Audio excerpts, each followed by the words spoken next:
Seorang wanita hanya masuk ke dalam rumah untuk mengambil sebuah kue. Namun saat ia berbalik, kedua anak kembar laki-lakinya tiba-tiba hilang. Suaminya, karena kehilangan anak, tenggelam dalam alkohol. Dia menyalahkan semua tanggung jawab kepada istrinya. Keluarga yang tadinya bahagia pun hancur berantakan. Untuk mencari tahu keberadaan anak-anaknya, wanita itu berkeliling hari demi hari, menempelkan poster orang hilang, mencari setiap petunjuk yang ada. 5 tahun pun berlalu. Anak laki-lakinya masih tidak ada kabar. Namun ia bertemu dengan sekelompok orang tua yang juga kehilangan anak. Mereka membentuk sebuah tim, bersama-sama mencari jalan pulang bagi anak-anak yang hilang. Tanpa sengaja, mereka mengungkap rahasia besar seorang dermawan. Ternyata dia adalah dalang di balik perdagangan anak. Wanita itu memutuskan untuk mengambil risiko dan menyusup ke dalam pihak musuh. Teman-temannya membantunya. Ia menyamar dan masuk ke kediaman sang dermawan sebagai pelayan. Pada hari pertama bekerja, ia diberitahu oleh kepala pelayan. Pelayan baru seperti dirinya tidak boleh mendekati kamar utama. Bahkan lantai 2 villa pun dilarang untuk didekati. Saat itu, wanita tersebut mulai curiga. Apalagi dengan pintu yang tertutup di ujung lorong lantai 2. Pasti ada rahasia yang tersembunyi di dalamnya. Ia pun memanfaatkan kesempatan saat memindahkan bunga, mengusir pelayan yang sedang membersihkan tangga, dan untuk pertama kalinya mencoba mendekati pintu yang terkunci itu. Saat ia hendak naik, kepala pelayan memanggilnya.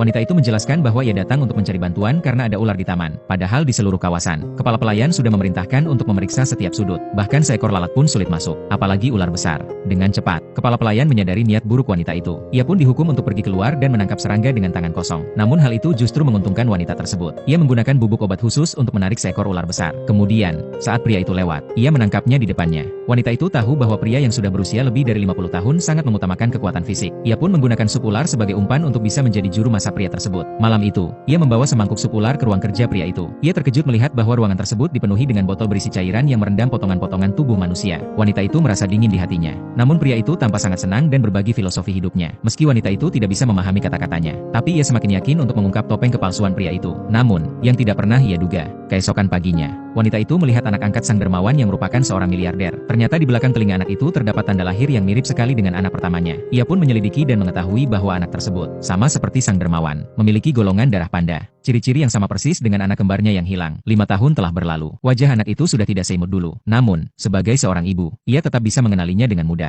Lalu, ia sengaja menumpahkan sup di atas anak itu. Saat membawanya untuk mengganti pakaian, ia melihat anaknya sepertinya tidak ingat siapa dirinya. Namun, anak itu tampak akrab dengan pakaian merah yang dikenakan pada hari ia hilang. Untuk menghindari kecurigaan, wanita itu tidak mengungkapkan siapa dirinya. Ia tahu masih ada banyak anak lain yang menunggu untuk diselamatkan. Ia juga masih belum tahu di mana anak kembarnya yang satunya lagi. Malam itu, ia kembali mengirimkan obat berkuah untuk sang dermawan. Namun di luar, ia melihat pemandangan yang sangat mengejutkan. Pria itu secara paksa mengiris pergelangan tangan anaknya dan membiarkan darah mengalir. Wanita itu sangat terkejut dan tanpa sengaja membuat suara. Pria itu segera keluar untuk memeriksa. Beruntung ia bisa bersembunyi di sudut dan terhindar dari bahaya. Namun, tidak lama setelah pria itu pergi, wanita itu melihat anak angkatnya keluar dari kamar. Yang mengejutkannya, tidak ada bekas luka di pergelangan tangan anak itu. Untuk mengetahui kebenarannya, wanita itu memutuskan untuk menyusup saat sang dermawan tidak ada